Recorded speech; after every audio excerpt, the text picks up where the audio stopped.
And we're live. Welcome everybody here to the we'll call this a Lakers Lounge because I'm going to be opening up the space for comments and stuff like that. I could, you know what? We'll just figure this out on the fly. I'm Anthony Irwin. The Lakers are just wrapping up their just wrapped up their final preseason game of their preseason slate. 123 to 100 was the final here against the Phoenix Suns, who played without Devin Booker and played without Bradley Beal. The Lakers played with everybody but Gabe Vincent and Jared Vanderbilt. And yeah, I thought it was a fine game. I don't know. People on and Twitter isn't a real place, but people on my timeline are kind of losing their minds a little bit. I don't necessarily agree with that uh reaction to it. There's the lowdown background. And we're gonna talk it through. We're gonna talk through this thing and we will go kind of blow by blow, macro and micro, all of that good stuff here in a little bit.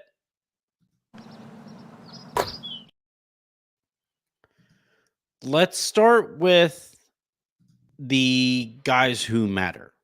Uh, Starters, rotation players, how they looked against Phoenix's starters / rotation players. And I think I want to start by talking about the situation this game was played in. The Lakers had a few days off between games. This is their last preseason game before the regular season. I think the Lakers recognized through the regular season or through the preseason they're going to be really good, and as such, I think kind of eased on the gas pedal in this one. Didn't want to get hurt. I think their top priority here was not getting hurt. Although you watch AD play in some of those stretches where he's trying to dunk on people. Look, I appreciate the effort, AD, but let's not give me a heart attack in effing October. That would be nice. But I thought that, one of the things that kind of set the tone early in this one and set a weird tone early and throughout this one was Phoenix playing without Bradley Beal and without Devin Booker. And those guys gave way to, you look at the other starters there, right? Josh Okogie and Grayson Allen, two guys who are competing for minutes, who are, still fighting for their roles on this team. And two guys also who just like naturally get after it more defensively and doing the little things, right? And it's one of those things that I think Phoenix is going to have to try to figure out over the course of the season is how to get more guys more minutes in in these games where they have more guys out there who do the little things. And in this one, I thought the Lakers approached this one kind of lackadaisically. And I think Okogie and Allen and Eubanks and on throughout their Phoenix's, the list of guys who played in this one is a long one. I thought that those guys kind of came out and punched the Lakers kind of in the face, and I don't think the Lakers were really ready for that amount of intensity on both sides of the ball. And look, like I'm not making excuses. It just is what it is. I don't think the Lakers looked all that great for some stretches, but then they did. Like then there were stretches where the offense started clicking, started making shots. D'Angelo Russell got into a little better rhythm, I thought, with Jackson Hayes, and that kind of reset him a little bit. It was a super weird game, and that's kind of what you expect out of the last preseason game. Is it what we were hoping to ride high on in preparation for Denver on Tuesday? Of course not. Like, of course, I would have liked to seen the Lakers beat the shit out of the Phoenix Suns, as it looked like they might at the beginning of the game, right? The Lakers stormed out to like a 11-0 or a 7-0 run or something like that against Phoenix. And then they went really cold. and I thought that Phoenix did a good job. Their role players did a very very good job of kind of fighting their way back into a game that the Lakers were just kind of like, all right, we look good, we're good.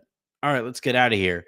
And I thought like the biggest stretch of the game, the definition of like why we see the final score the way that it is Gabe Vincent didn't play in this one, and the Lakers weren't going to extend LeBron or Reeves or D'Angelo Russell into minutes past the minutes that they wanted those guys to play in the third quarter.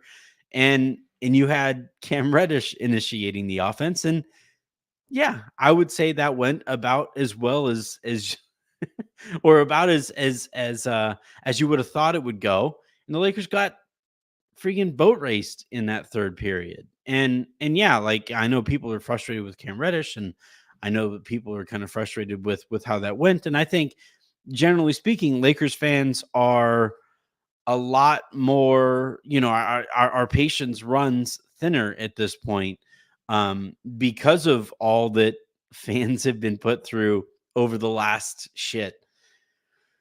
dating back to Gym Bus, right? Or that, so over the last decade or decade and a half, like, fans are going to overreact to this stuff. And I think especially on Twitter, fans are going to overreact to stuff. And I thought that some of the reaction to what we saw in this game was a little over the top, but I also get it. Let's go kind of guy by guy here, right? So let's start with Anthony Davis, who I thought um really kind of showcased to Suns fans. And this is where I don't think either fan base walks away from this like thrilled with the team that they just watched, because Nurkic was food in minutes against Anthony Davis. He just didn't belong on the court next to him. And uh unless the Suns are going to play Eubanks longer minutes in order to get somebody out there with a little bit of oomph to them, a little bit of gumption, uh, it, that matchup is not going to go very well for Phoenix if these two teams do wind up playing a series against each other. And I thought in this one, Anthony Davis had 6 blocks in totality. He had like at one point, I think he had in 8 minutes, he had 5 blocks or something stupid, and was really kind of everywhere. I think it took away from some of his rebounding. I think he was in position a lot of times to defend the rim because of some kind of lackadaisical perimeter defense. And because of the way that I thought Phoenix was really attacking him personally, which is a choice, it's a choice you can make, is attack Anthony Davis on defense. But yeah, Phoenix also operates a lot from the mid range. And I just really think that the Suns played more hustle players than they normally would. Those hustle players were working all the harder because they're fighting for the minutes that they're going to get in the regular season. And the Lakers are just kind of like, oh shit, another rebound. And that's just kind of how it went. So I not excusing it, just explaining it. I would have preferred to see the Lakers get after it a little bit more, but it's the last preseason game, and their intentions extend way beyond October 19th. Speaking of, this is Spider-Man Day, so let's hurry this up. The next guy I want to talk about is LeBron James, who knocked down some threes, which has been really nice to see. He was a factor on defense too. Got out in transition, and people were still bouncing off of him, which is also really nice to see. I continue to be interested in the Lakers' offensive approach this preseason, where it appears that D'Angelo Russell and Austin Reeves are going to be more the primary creators for most of the game. And then if need be, and look, it's preseason, you're never going to see that in LeBron in this spot. So I'm really kind of curious, especially at the beginning of the season, where the Lakers are going to be opening up some, against some really tough teams early on in the season. I'm really curious what that shift is going to look like when they go from D'Angelo Russell, Austin Reeves to that LeBron guy to close games, and how seamlessly that kind of transpires. But in this one, when they got out in transition and when he needed to score in various types of windows and various sized windows, I thought LeBron looked really good. And and you know the last point I'll make about LeBron is we all keep waiting for like very visible signs in him slowing down. And again, if you were looking for that specifically in this preseason, you didn't see it. And I think that's kind of all that matters with him. The next guy I want to talk about is D'Angelo Russell, who finishes this one only 8 points, 3 of 8 from the field. Kind of struggled to shoot, and I'm going to use him. I'm not going to specify that he is the problem, but I do kind of think that that initial group, that starting group of LeBron and AD and Russell, Reeves and Prince, there are so many good opportunities to score out there. And I thought for some of the stretches while those guys were out there together, I thought they were kind of pushing to get their shots off a little bit. And I think you're going to see that somewhat as they learn to play with each other and off of each other. And I thought Russell, of those five guys, was taking the most questionable shots. So, whether it's, threes off of the dribble or whatever, I think, or, out of rhythm threes, that group is going to be so good offensively and they're going to execute so well offensively that, there's a saying in the NBA where with only a 24-second shot clock, you don't pass up on good shots because you're probably passing up that good shot for a mediocre one, even if ideally you're passing up on a good one for a great one, right? And I think that first group in this one were reluctant to pass up on good or even mediocre shots, um, where I actually think because of how talented offensively that group is, they can actually be more patient. You can hold off on a good look, move the ball one or two extra times and get a great one. And because of, Prince is a great shooter, Russell's a great shooter, Reeves is a great shooter. AD is a more willing shooter. LeBron is a more willing shooter in this preseason. I do kind of think that with this group, if this is in fact the starting group here moving forward, um, I I do hope that they look more patient for longer stretches than they were in this game. And I thought in the preseason there were stretches where they were that kind of patient and they were that kind of a machine where they generated great looks more consistently. This one I wasn't thrilled with the looks that they were generating, and even the good looks that they got, they weren't necessarily knocking him down. And look, that can sometimes lead to pushing a little bit to get yourself into rhythm. And I just thought this was one of those weird games uh, where they were just kind of out of sorts a little bit. And again, I'm not excusing it, I'm explaining it. But I thought that with the Suns playing without Booker, without Beal, they had more guys out there who were shrinking the court defensively in ways that Phoenix's, main guys when they start most games are not going to. And I don't think the Lakers starters were prepared for that. Uh, Last couple guys here, I guess I'll combine the two of them. Reeves was kind of a pretty run of the mill Reeves game. I thought not really much to add here. I am really curious the way that he gets refereed because there were a couple plays where last year would have been shots at the free throw line. He would have gotten free throws out of it. Didn't in this one. Shot 4 of 8 from the field. 3 of 4 from both the free throw line and the 3-point line. Had some incredible plays, right? He had that crossover, send somebody underneath the screen, step back three. That was wild to see. It was funny. Jen was watching the Saints game next to me. She's a Saints fan.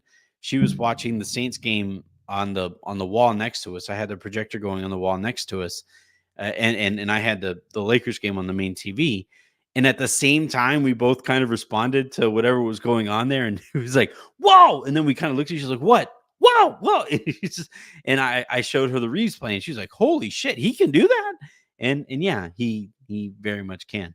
The other guy I want to talk about here, though, and spend a little bit more time on in this quick little segment, is Torian Prince, where his fouling, of the concerns in from this game, his fouling is actually one of the more legitimate ones. It has been a thing all preseason long, and I think he's pushing himself to defend a little harder than he has over the course of his career. I think he's pushing a little harder because he's trying to win that starting gig. And I kind of hope that he kind of eases himself into, or eventually gets comfortable enough to defend a little bit more logically than he has, where he isn't Travis Knight out there picking up a foul a minute. So in this one, obviously a tough matchup where he's guarding Kevin Durant, but um, the fouls on jump shots and stuff like that, like, he's got to be better than that on that side of the court. And for a variety of reasons. One, because he's a starter and he's going to be guarding very good players, and you don't want to put those guys on the line for some cheap points to get them in rhythm. And then two, because for him individually, you don't want to take yourself out of games as consistently as he has this preseason and offer up the opportunity to Vanderbilt or Rui or whoever to win that role or win those assignments. So Prince, his offense is going to be fine. He's a spot up shooter. I'm not very worried about that.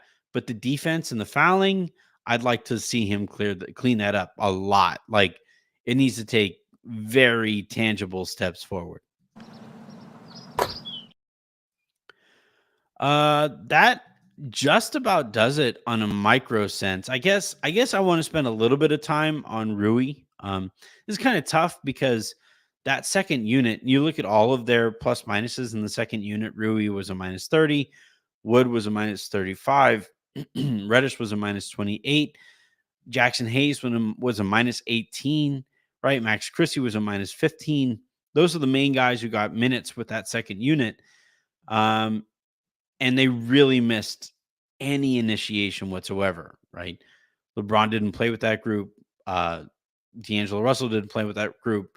Austin Reeves didn't really play with that group. Gabe Vincent was not available in this one. So that left like Cam Reddish starting the offense. And for everything that he has hoped to be in his career, that role is not one that I trust him in. I don't really trust him in very many roles, generally speaking, but that one especially is not a spot where he's going to be very successful. And I thought that, Phoenix went on their crazy run as soon as the Lakers initiators all sat down and the offense was left to Reddish to get everything in spots to succeed. And it's honestly not fair, honestly, to Reddish to be in that spot. There is no way he was going to look good there. And look, I don't really like his game. I get really frustrated watching him because it just feels like there's a lot of talent being squandered. But in this one, man, that is brutal to ask him to be successful in that way with that group. And he wasn't. That group wasn't successful. They got boat raced out of the gym, and it wasn't particularly surprising. The one thing I will say about that second unit, the one thing I will say moving forward, what I would like to see more of, when I've watched Rui out there, his possessions and his role offensively is basically like stand and wait and maybe maybe you attack a closeout, and then if not, then you're the release valve, right? You're the guy that the ball finds with 7 seconds left on the shot clock. And I understand why that would be his role, but if they are gonna, they paid him in a way that calls for more than that. And I would hope over the course of the season that the Lakers find more ways to get him in actions, handoffs, screens. He's such a physical player. Um, on ball screens, off ball screens, cuts and stuff like that. I hope that the Lakers find more ways to get him more involved than he has been in this preseason. And it's tough because, I think Torian Prince won the starting gig over him. And I think as a result of that, Ham has been trying to maximize him with that second unit. And it is very easy to look at him and how skilled and talented he is offensively and just say, well, the way that you're going to maximize him is just to give him the ball and get out of the way. And I think, yeah, like on a lot of possessions that's actually going to be the case. But he's young enough, I think, still where you can teach him better habits than he has formed off of the ball. And that's how I think you maximize him, not just this season, but moving forward. Rui finishes 19 minutes, 105 from the field, 3 points, like I said earlier, minus 30. Just kind of whether he was out there with the starting, with some of the starters, or when he was out there with the full bench lineup. I just don't, I feel like his role right now is way too rudimentary. And I would like to see them get more creative with him. Maybe they can't. Maybe he, and when he first got to the Lakers, it looked like they weren't going to, right? They weren't going to be able to. And, remember, before the run to the playoffs and before they got into the playoffs, uh, actually, even in the playoffs, if I remember correctly, he was basically out of the rotation when the playoffs started. And then the big adjustment was getting him more minutes. And it really, no, that was Lonnie Walker. I take that back. I'm thinking of a tweet that I sent in the Warriors series where the Lakers were kind of struggling, and then they brought in Lonnie Walker, and then it really kind of unlocked a lot of stuff. But Rui, though, like, was in and out of the rotation over the course of the year, and then really kind of found his footing in the postseason. And a lot of why he found his footing in the postseason was because he shot out of his mind, right? Damn near 50% from the 3-point line in that postseason. And obviously, you can't expect that from him. So, how are the Lakers going to maximize Rui Hachimura if he isn't going to be a 50% catch and shoot 3-point shooter? And to this point, it has seemed like they are basically like clearing out spots and letting him go to work. And I get it, but I just think that there has to be more to him than that. Uh, Last couple points here.